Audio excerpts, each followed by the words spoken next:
Claricia, Najib Al-Hawi, Attar Sabri, et moi-même Hajar Idil.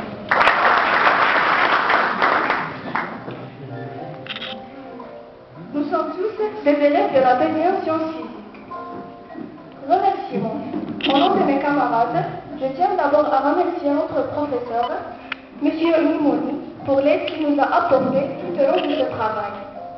Nous remercions également M. le directeur pour ses encouragements, sans oublier nos professeurs, nos camarades et tous ceux qui nous ont aidés à réaliser ce reportage.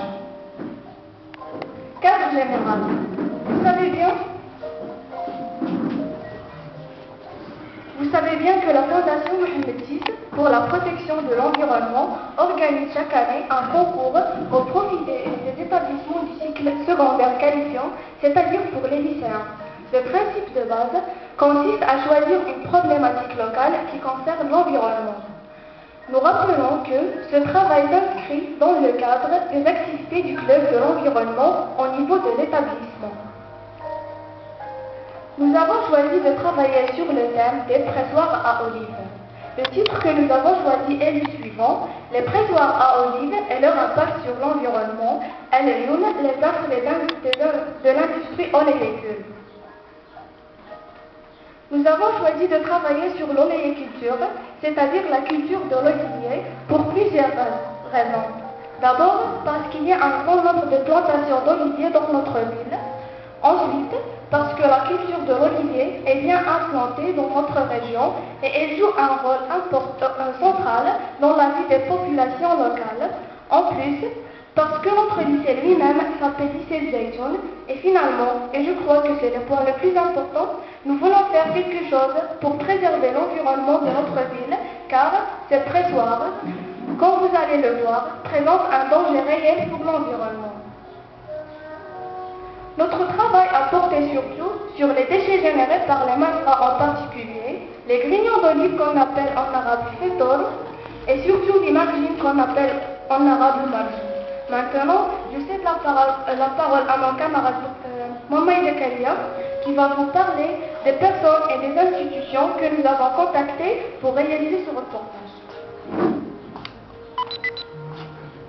Bonsoir. Ce reportage nous a demandé beaucoup de temps et beaucoup d'efforts. Nous avons commencé notre enquête depuis le mois de novembre jusqu'au mois de février, ce qui veut dire qu'on fait 4 mois de travail. Cette période qui va de la mi-novembre jusqu'au mois de janvier de chaque année correspond à la saison de la cueillette des olives. Au cours de ces 4 mois, nous avons fait des déplacements dans plusieurs endroits de la ville. Nous avons visité des masras modernes, traditionnels et semi-modernes. Nous avons contacté plusieurs propriétaires de masras.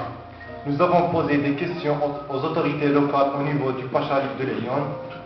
Nous avons interrogé le chef du BMH, c'est-à-dire le bureau municipal d'hygiène au conseil municipal. Nous avons contacté les représentants du ministère de l'Agriculture au centre de travaux agricoles de Lyon à Mhériz. Nous avons également pris contact avec l'administrateur du service technique de la commune rurale de Enza.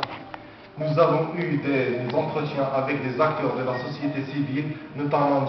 Mohamed Gaidi, etc. Nous avons eu quelques problèmes et quelques difficultés.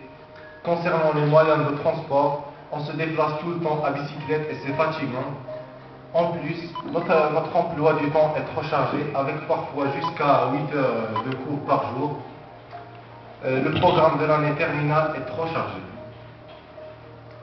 Malgré l'autorisation du lycée, il faut noter que certains propriétaires de masras ont refusé de répondre à nos questions. D'autres propriétaires ont interdit d'accéder aux installations pour prendre des photos. Parfois, on fait le déplacement et on découvre que le responsable est absent ou en réunion. Il faut noter également que les grèves à répétition dans certaines institutions ont trop retardé notre travail. Mais d'une façon générale, il faut reconnaître que l'ensemble des responsables que nous avons contactés étaient compréhensifs et ont répondu à nos questions.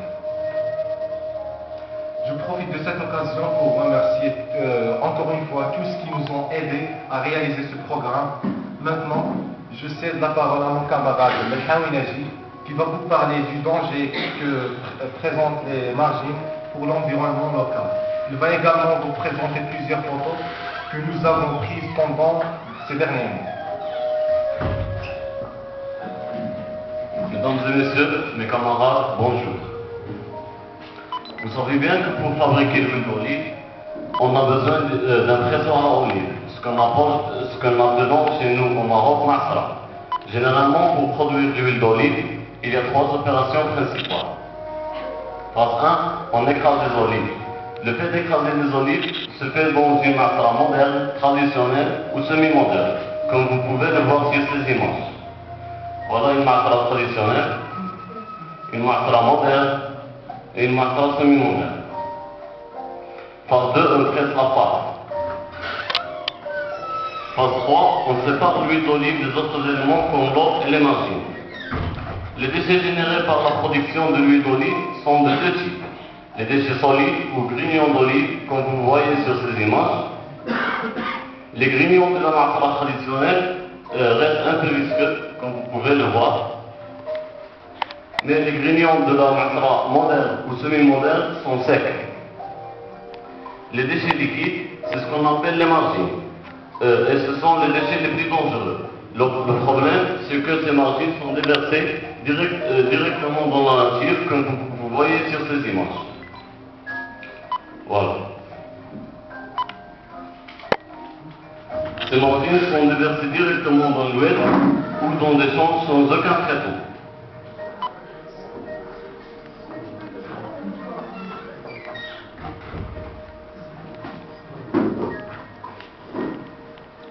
Les agriculteurs ont des puits longs de l'huile de myrrhe et ces margines s'infiltrent dans l'eau et se mélangent aux eaux d'irrigation. Voilà. Il faut rappeler que ces déchets liquides, appelés margines, sont chargés de matières toxiques. Elles s'infiltrent dans le sol et présentent un danger réel pour la nappe phréatique, c'est-à-dire pour les eaux souterraines. Voici encore d'autres photos.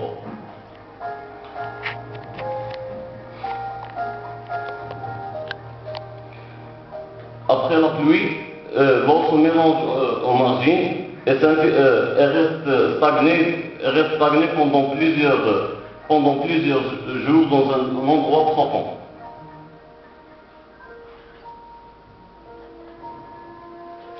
Ajoutez à cela l'odeur insupportable de ces margines et les déchets domestiques.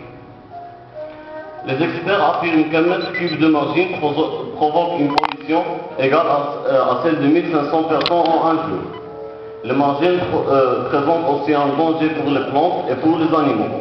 Ces margines constituent donc un grand problème écologique. Je vous signale aussi que cette pollution va augmenter pendant les prochaines années, car le plan Maroc Vert prévoit de planter des millions d'oliviers. Cela veut dire que les quantités de margines vont aussi augmenter. Pourtant, il y a une loi qui oblige les propriétaires de masra à protéger l'environnement. Je passe la parole à notre camarade Yahya Abdelawi qui va vous expliquer cela en détail.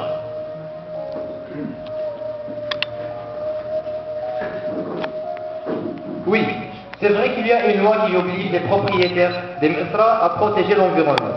C'est la loi numéro 1103 relative à la protection et à la mise en valeur de l'environnement. Et la loi 1203 relative aux études d'impact sur l'environnement.